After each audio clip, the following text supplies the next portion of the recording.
Tim Kurkjian, ESPN baseball analyst, always on Big Board Sports on the Friday morning show on 104.5 The Team, ESPN Radio. Tim, Roger, Chris in Albany, good morning. How are you, fellas? We're good, Tammy. Before I get to the Yankees and the A's, what do you make of the David Wright press conference from yesterday? And where do you rank David Wright in maybe the history of the Mets in terms of being certainly one of the best players in the history of that franchise? Yeah, it was very moving yesterday.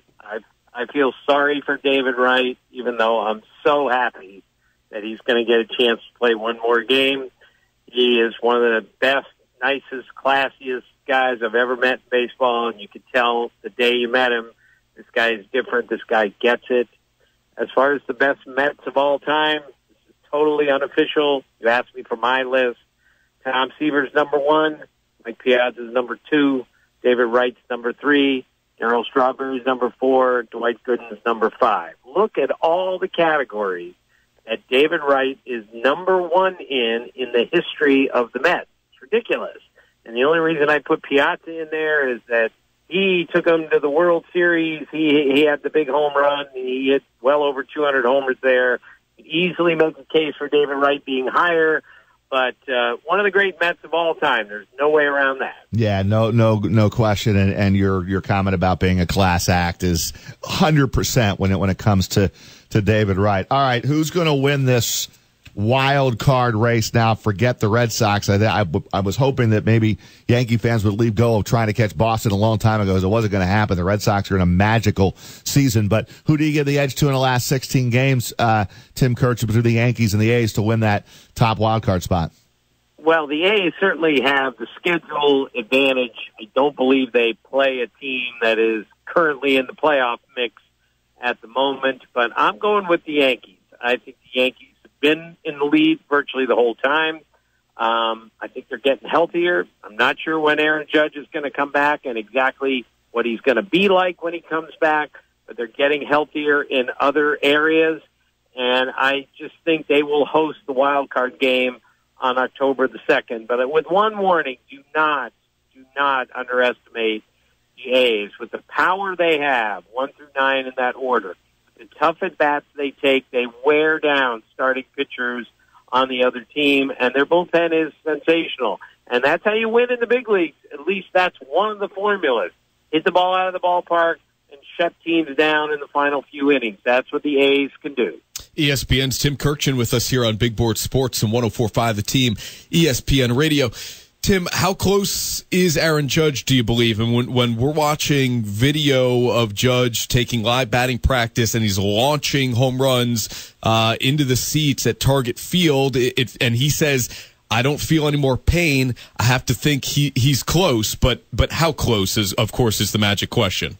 Right. He's closer than he was. I'm still not sure that pain is still there. And let's not forget, he's basically swinging a BP where you don't check your swing, you don't swing and miss because it's BP, and he's centering a lot of balls. When it really hurts that hand-wrist area is when you check your swing or swing and miss, or you hit a ball off the end or off the handle. That's when it really causes extra pain. So I think we're going to need to see. There's no doubt he'll be back before the end of the season. Hopefully, he's going to have, for their sake, 10 days to get himself ready for the playoffs. But again, there's still a big question. Even if he does play in the regular season, what's he going to be like? And where's his timing going to be? Not an easy thing to do, to come back from that much time off and try to hit great pitching, especially the pitching they're going to see in the postseason. This is something that Chris loves to bring up. I'll ask the question because he might. What is it? Who is the starter for the Yankees in a one-game playoff right now? If you had to send somebody to the mound for the Yankees to start the one-game playoff, who would it be? I would send Jay Happ to the mound today because I think he's the best pitcher on their team today. However, I am covering the game from the booth Wednesday night. I think it's Severino against David Price. So we need to get a look at him again and then one more time after that to determine if he's going to start the game, because he's the guy who you want to start the game and who should start the game, but he has to be better than than he's been over the last couple months. Recently, he's better. He's been better than he was, say, a month and a half ago. But this has to turn around. He has to be an ace to pitch Game 1, and he obviously has to be an ace if they're going to get to and win the World Series. We just don't know where Severino is right now, but we know Jay Happ has been awfully good since he got to the Yankees. All right, Tim, since Roger stole one of my questions, I'm going to ask a stupid one. Do you put any credence to, so for instance, in the NHL, teams that win the President's Cup, which is the most regular season wins, I always feel like that team just isn't going to win the Stanley Cup.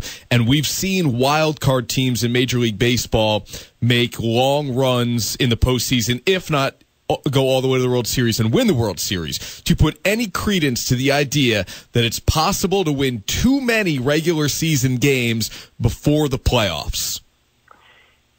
Well, I don't agree with that, but I understand exactly what you're saying. And yes, when your focus is more on, are we going to win 117 games and pass the 2001 Mariners, that's not important. That's not what this should be about. And if that in any way takes away your focus, then yes, I guess it could hurt you. What hurts you more, I think, when you have the most wins in today's environment is sometimes you get the longest wait to play a playoff game because you have to wait until wild card teams are done.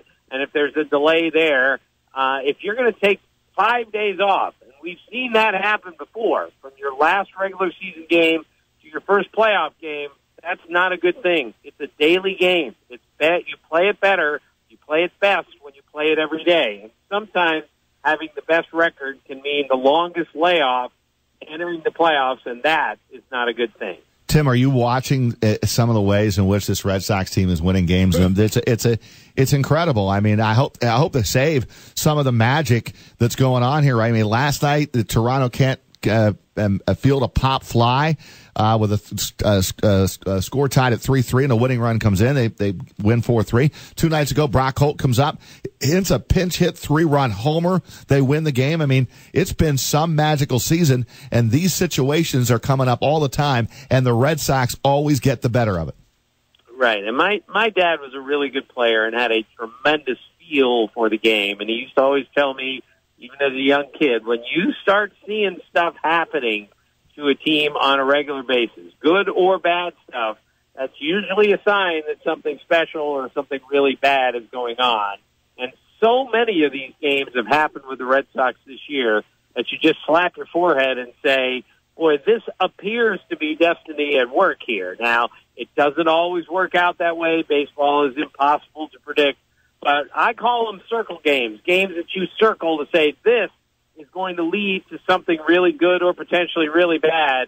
And needless to say, the Red Sox have had a bunch of circle games this year that have all led to something good. Yeah, and one other good, because I know the Mets have really struggled, but after the David Wright press conference yesterday, how about Game 1 with no one at Citi Field, a 3-10 game with nobody knew about it. It was a doubleheader and it wasn't scheduled. But how about Conforto and Frazier, back-to-back home runs? They're down to their final out with 2 outs, and they hit back-to-back home runs to win the game. Yeah, and again, the Mets have had a terrible year, and we all understand that. But you got to give them a little bit of credit that when things were completely lost 2 months ago or a month ago, they played an awfully much.